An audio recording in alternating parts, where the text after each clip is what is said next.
भारतीय वज़ीर-ए-आज़म नरेंद्र मोदी का 3 रोज़ा दौरा पेरिस। भारतीय वज़ीर-ए-आज़म ने एक बार फिर पाकिस्तानी फ़िज़ाई हदूद में सफ़र किया।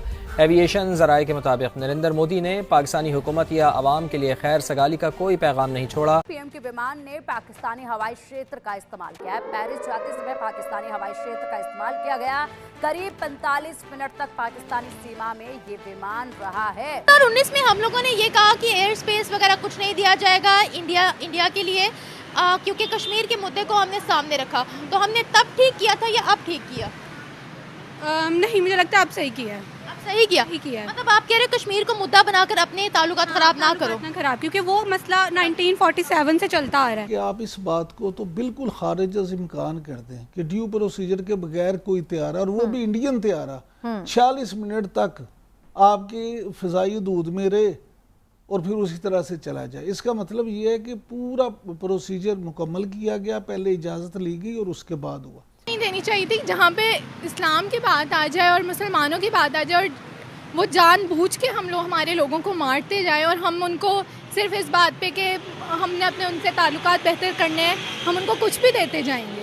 ये मेरा नहीं ख्याल कि हमारी सरकार को इस बारे में इतना लीनियंट होना चाहिए। कि पाकिस्तान के एयर स्पेस में 41 मिनट तक बल्कि मोदी जी का प्लेन जो है घूमता रहा, यानी कि फ्रांस जा रहे थे या पेरिस जा रहे थे मोदी जी, और पेरिस जाते हुए जी तकरीबन 41 मिनट तक जो है मोदी जी का जो प्लेन है, जी हाँ, वो पाकिस्तान के फजाई हदूद में यानी कि एयर स्पेस जो है वो उन्होंने हमारी इस्तेमाल की।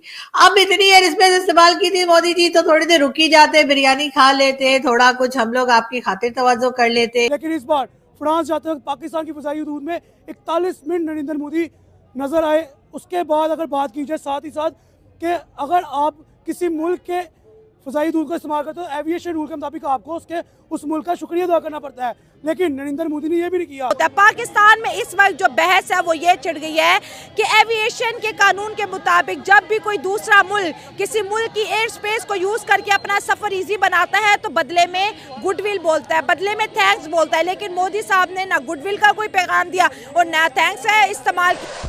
चलिए दोस्तों, मैं विजय और आप देख रहे हैं विस रिएक्शन। तो दोस्तों, मोदी जी अब पेरिस से पहुंच चुके हैं यूएस यानी अमेरिका, और आपको पता होगा कि मोदी जी जब पेरिस गए तो वो गए पाकिस्तान का एयर स्पेस यूज करके, यानी पाकिस्तान के ऊपर से मोदी जी का प्लेन गया दोस्तों, और जिसकी खबरें पाकिस्तानी मीडिया पे ब्रेकिंग के तौर पे चल रही थी कि पीएम मोदी का जो प्लेन है उसने पाकिस्तानी एयर स्पेस यूज किया है और 41 मिनट तक पाकिस्तान के एरिया में मोदी जी का प्लेन रहा। और साथ ही में ये भी उन्होंने कहा कि भाई मोदी जी ने कोई थैंक यू भी नहीं कहा।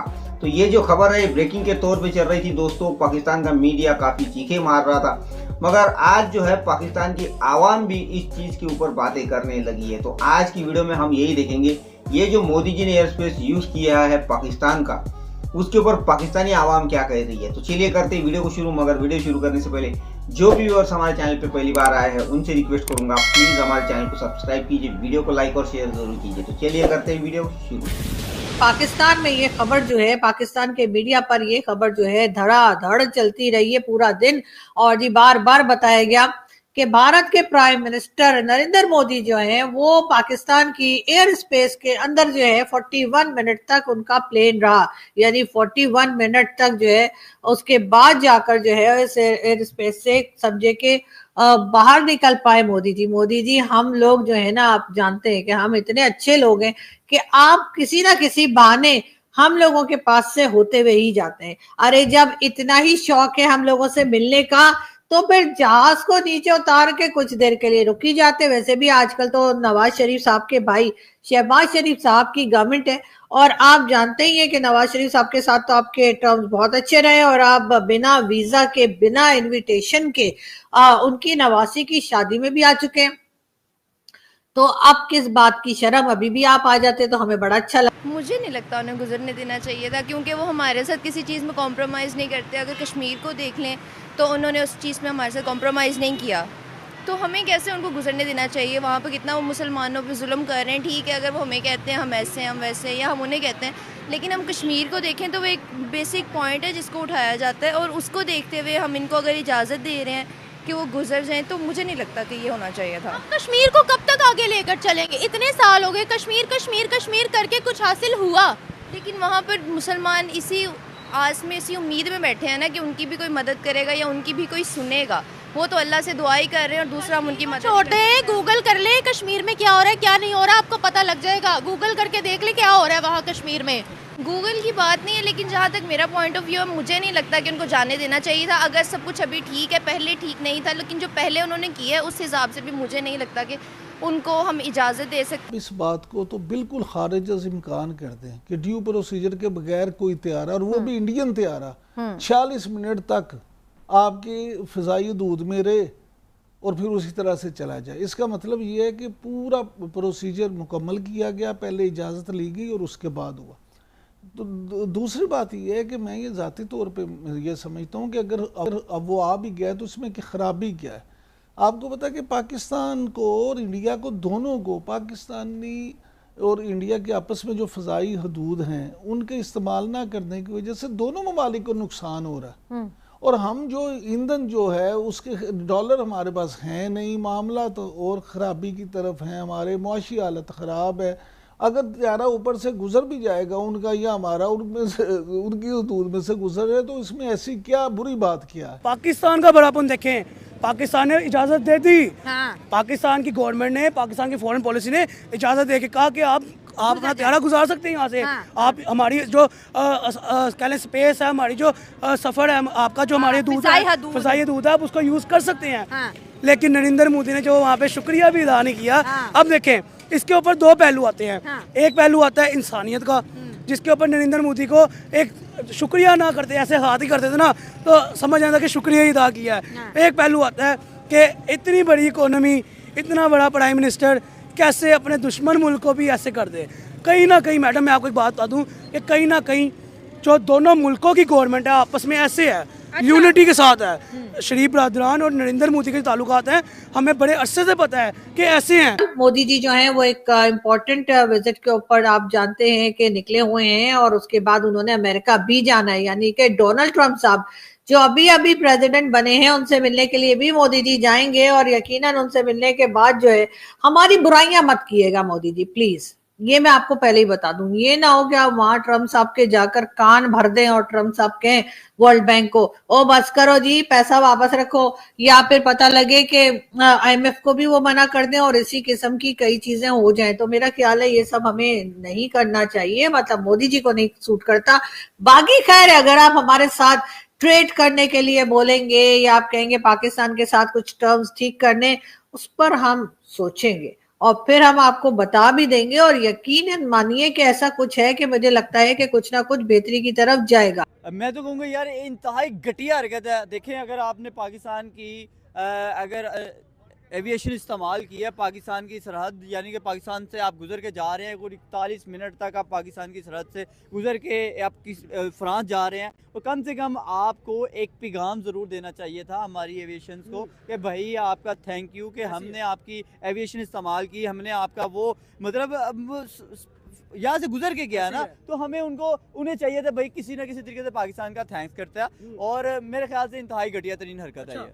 आप नरेंद्र मोदी की बात पे कर रहे हैं, मैं आपको एक और बात बताता हूँ भी कि सिर्फ नरेंद्र मोदी के त्यारे को ही नहीं, उनकी इंडियन एयरफोर्स को भी पारा चिनार से जगह दी अफगानिस्तान जाने के लिए। मुझे तो लगता है कहीं ना कहीं खुफिया तरीके से हमने इंडिया को जो है वो एक एविएशन की इजाज़त दे दी है। हमने उनको इजाज़त दे दी है कि भाई आप यहाँ से गुजर सकते हैं। लेकिन अगर यार ये सब कुछ कर ही चुके हैं तो भाई इंडिया की टीम को भी पाकिस्तान में ले आना चाहिए था। देखिए, ये एक पॉजिटिव मैसेज दुनिया को भी जाता।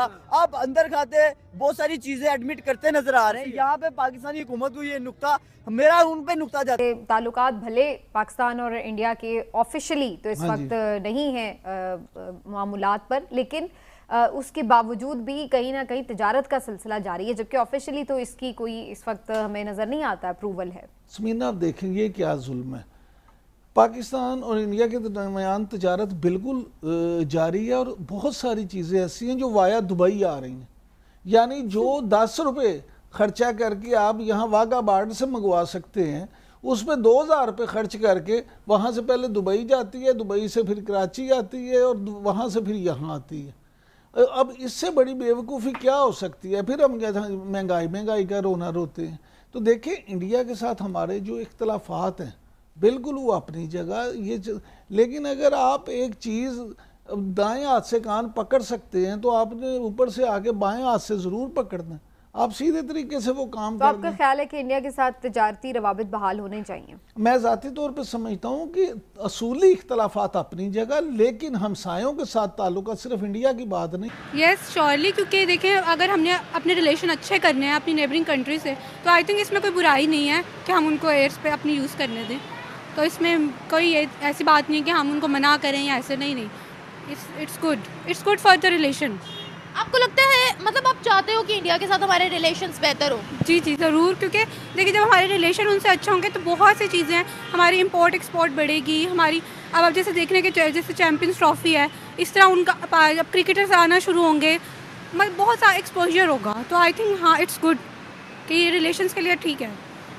अगर हमारे उनके साथ रिलेशंस अच्छे हो जाते हैं, जो कि हमारी गवर्नमेंट चाह रही है, उन्होंने कहा हम उनसे तमाम मुद्दे बैठकर सॉल्व करना चाहते हैं और कश्मीर का मुद्दा भी सुलझाना चाहते हैं, सिंध ताज मुआहिदे का मुद्दा भी सुलझाना चाहते हैं, तो आपको लगता है हमें फ़ायदा हो सकता है? जी ज़रूर, इससे फ़ायदा ज़रूर हो सकता है पाकिस्तान को। 2019 में हम लोगों ने ये कहा कि एयर स्पेस वगैरह कुछ नहीं दिया जाएगा इंडिया के लिए, क्योंकि कश्मीर के मुद्दे को हमने सामने रखा। तो हमने तब ठीक किया था या अब ठीक किया? नहीं, मुझे लगता है अब सही किया है। अब सही किया है। मतलब आप कह रहे हो कश्मीर को मुद्दा बनाकर अपने ताल्लुकात खराब ना करो। क्योंकि वो मसला 1947 से चलता आ रहा है, तो उसके बेसिस पे काफ़ी ऐसे इश्यूज हैं जो पाकिस्तान में आ गए। तो आई थिंक उसको साइड पे रख के अपने रिलेशंस बेहतर करने चाहिए पाकिस्तान को। मतलब आप कह रहे हो कश्मीर को भूल जाओ अभी? नहीं, कश्मीर को नहीं भूले, लेकिन अपनी जहाँ अपना हमें फ़ायदा नज़र आता है तो वहाँ ज़रूर हमें आगे जाना चाहिए। कह रहे हैं ना कि कश्मीर का भी नारा बंद करो, अपने ताल्लुकात पहले ठीक। तो दोस्तों ये थी आज की वीडियो और अभी आपने देखा कि कुछ पाकिस्तानियों का ये मानना है कि ये जो मोदी जी को एयर स्पेस यूज करने की परमिशन दी गई है पाकिस्तान सरकार की तरफ से, वो नहीं देनी चाहिए थी, क्योंकि भारत जो है वो पाकिस्तान को बदनाम करता है पूरी दुनिया में कि पाकिस्तान एक दहशतगर्द मुल्क है। और इतना ही नहीं, साथ ही में कश्मीरियों के ऊपर भारत जुल्म कर रहा है, मुसलमानों के ऊपर जुल्म हो रहा है भारत के अंदर, इसीलिए परमिशन नहीं देनी चाहिए। तो भाई पाकिस्तानियों, सबसे पहले तो एक बात बताऊंगा कि आप पता नहीं कौन सा चश्मा लगा के ये बातें करते हो और किसने आपको ये चश्मा लगाया है कि उसमें सिर्फ आपको भारत में जुल्म दिख रहा है, मुसलमानों के ऊपर, कश्मीरियों के ऊपर जुल्म दिख रहा है, वहाँ पे कर्फ्यू दिख रहा है। भाई ये चश्मा उतार के फेंको। कश्मीर में किस तरह की डेवलपमेंट हो रही है और किस तरह हमारे यहाँ का मुसलमान भाई तरक्की कर रहा है वो देखो, और ये आपको दिखेगा नहीं, क्योंकि ये चश्मा आपको कोई उतारने नहीं देगा, खास करके आपका मीडिया और आपकी गवर्नमेंट। क्योंकि अगर ये सच्चाई दिख गई, यहाँ की डेवलपमेंट दिख गई, तो आपकी गवर्नमेंट की, आपकी मीडिया की जो दुकानें हैं ना वो बंद हो जाएगी। तो ये चश्मा उतारो, समझे ना। और दूसरी बात, कुछ लोग इस वजह से नाराज है कि मोदी जी गए मगर मोदी जी ने कोई थैंक यू नहीं कहा। तो भाई एक बहुत छोटी सी बात है थैंक यू कहना ना कहना। हमारे देश के ऊपर से कई सारे लीडर्स के प्लेन्स आते जाते हो गए मगर हमें पता तक नहीं चलता, और ये उनकी मर्जी है, कोई किसी को थैंक यू कहे या ना कहे, कोई ज़बरदस्ती थोड़ी किसके ऊपर कर सकता है कि भाई आप थैंक यू कहे। तो ये बहुत बड़ी नाराज़गी वाली बात नहीं है। तो खैर दोस्तों, ये थी आज की वीडियो, आशा करता हूँ आप सभी को अच्छी लगी होगी। तो चलिए चलते मिलते अगली वीडियो में, तब तक के लिए जय हिंद।